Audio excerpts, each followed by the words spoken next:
All right, yeah. I'll offer first congratulations to LSU, Coach Ogeron, tremendous football team.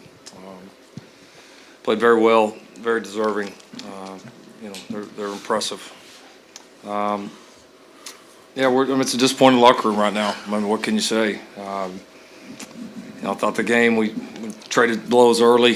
They went on the run there at the end of the first half. We got a little frantic and just didn't play our best. And give them credit. They certainly made plays, but we gave them a lot of plays with our mistakes. That's probably the most disappointing. There at the end of the half, and obviously they made the big run and got some separation. It's been a great year. This team, I told them in there, it's been an absolute joy to coach. A lot of adversity this team's had to deal with. Some on the outside, some that the outside doesn't know about. That they've been a joy. They really have, and had to fight through a lot just to get here. And it's kind of the disappointment you balance right now, the disappointment of not winning and accomplishing your ultimate goal here, and on top of that, just not playing our best. And it's hard to describe that disappointment, but you balance that with a sense of pride of what this group's been able to accomplish. In an era of the championships, all that stuff are great, but shoot, in an era when a lot of guys don't even want to play in their own bowl game. I got two guys next to me right here that'll play in the NFL year, and that'll be next year, and that'll be high draft picks that were, both injured, both had things going on, both could easily came out of the game and just begging to stay in the game there, even in the last couple of minutes. And that's the kind of culture we built, and guys like these two are very much responsible for that. So proud of these guys. It hurts right now, but won't diminish all they've been able to accomplish. And I love this team. That's it. All right. Thanks, Coach. We'll go ahead and open it up to questions. We'll go right here in the front row. Barry? Yeah, Barry Trammell with the Oklahoma Lincoln. Is today an example of just a bad day at Black Rock, or is it an example of how much further you need to go to get over this hurdle you want to get over?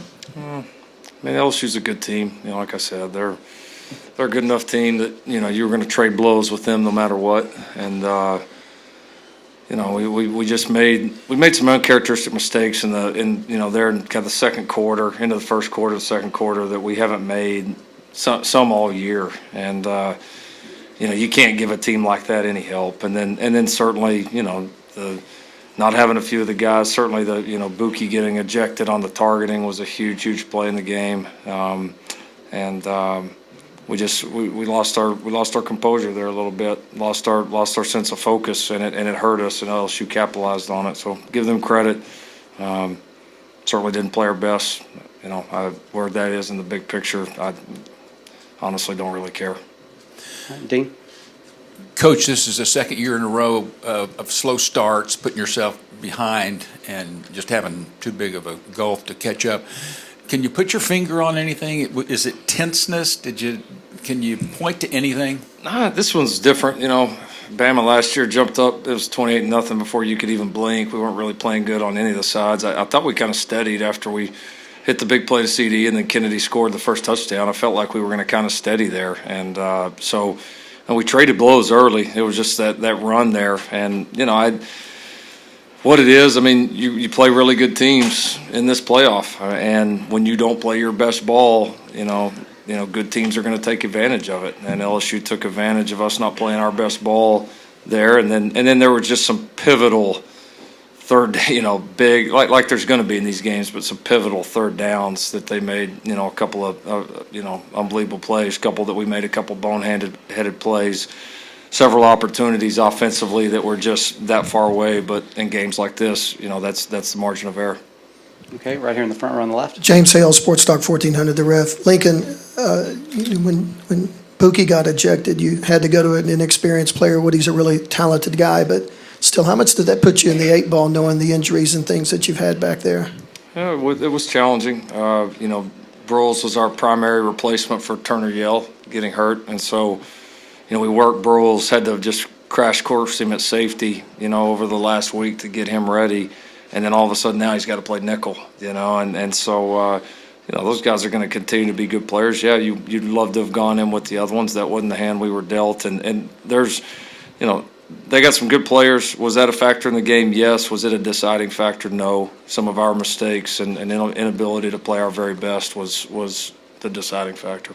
Okay, right here in the front row on the right. Yeah, John Hoover, the franchise and Sporting News.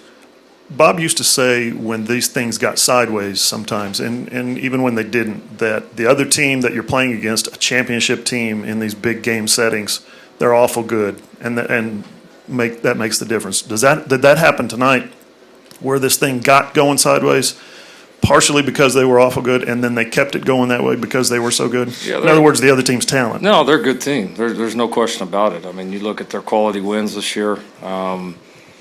They're a good football team. Give them credit, and I thought they played well. And I thought the disappointing thing is we helped them play well way too much. And I felt like if we played well, we were going to be able to stand in there and trade blows with them. Or it really did, and we did early. But when you start making mistakes, a combination of that and a talented team playing well, they go on a run like they do. Okay, right here.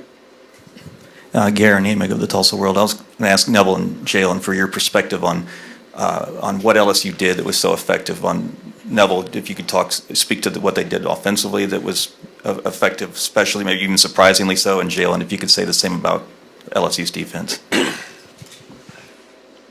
I mean, again, they're a solid ball club, and they're able to make plays. They took advantage of opportunities that they had, and just like as a good football, team should. And, there's opportunities for us to, kind of make plays, and, it didn't happen, but, that's a credit to them and, the work they put in. And, again, they got a solid group of guys up front. A guy in the, QB that can make plays and, is effective. So that was a credit to them. Jalen?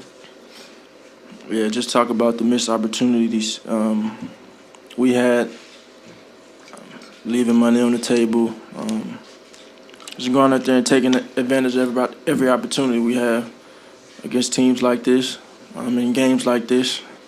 You got to maximize it, and we failed to do that.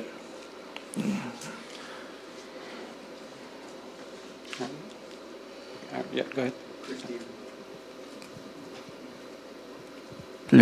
Chris Stevens, Gwinnett Post. Jalen, just talk about what their defensive line, excellent front seven, just being able to mostly keep you in the pocket and limit your running abilities. Yeah, just kind of what I said last time. They got great players, really athletic players, fast. They play strong and they rally to the ball. But when you play this game, you talk about the controllables. What you can control, and we didn't take advantage of our opportunities, and that's something that we can't control. They play really good defense, but we were too inconsistent to come out on top of this game, and I think that's the blunt reality of it. Right here, second row on the aisle. George Stoya, OU Daily. Jalen, you talked a lot about your college football career being unprecedented.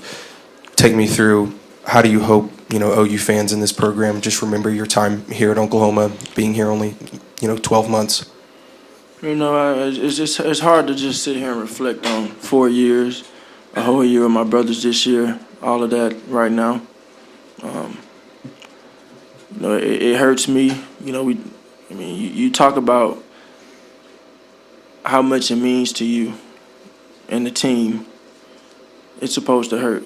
And this is not a good feeling. This is a feeling I've never felt before. It hurts me in my heart, when I decided to come to this school. I told Coach Riley, I'm going to go win you a national championship, and I failed to do that. And moving forward, I definitely hope, I've already told them, I hope that you guys learn from this. I hope everybody learns from this, and it hurts me the most, because usually when you come up short in something, you can come back and you can fix it. I can't come back and fix it. I'll never play college football again. Right here. Larry Holder with The Athletic. Lincoln, what were some of the things maybe you saw as the game was going on that allowed Joe Burrow to be so successful throwing against you guys?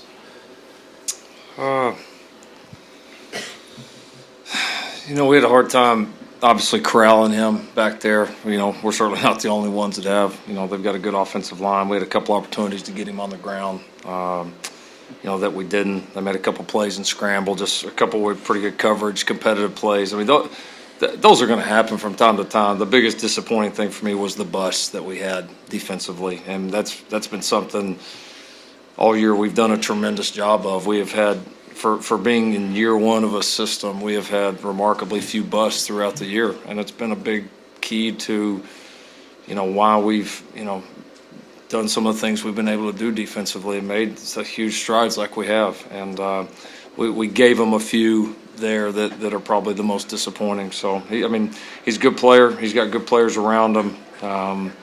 They made some tremendous plays. The ones I'll be most disappointed about were the ones that like I said, that we busted and just kind of gift wrap for them.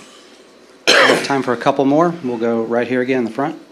Including Buki's ejection, how much, you mentioned the guys earlier, the three missing players, how much did that actually, do you think, contribute? I mean, when you look at the final score, you're thinking, wow, could three players have made that big of a difference? So ultimately, what were those three guys' impact? Them being gone, what was their impact? I don't know how you measure that. I mean, it's, you certainly, of course, you love to go into these games with every single player healthy and every player feeling good and available and all that. Of course you'd want to, especially when you're playing another great team. But that wasn't the hand we were dealt. Honestly, that hadn't been the hand that we've been dealt all year. I mean, it's been one of those years here. And, despite all that, we were able to win a fifth straight Big 12 championship, able to get back here to the college football playoff. And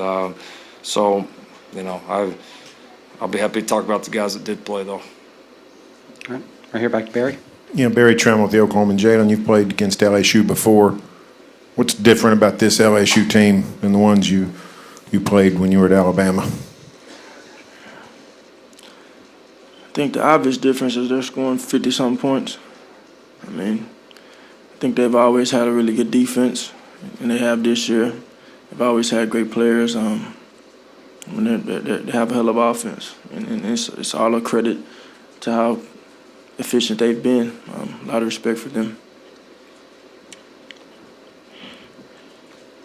All right, right here. George Stoyo, OU Daily. Lincoln, you said last year after the Orange Bowl, you guys were agonizing close to, as a program, to winning a national championship.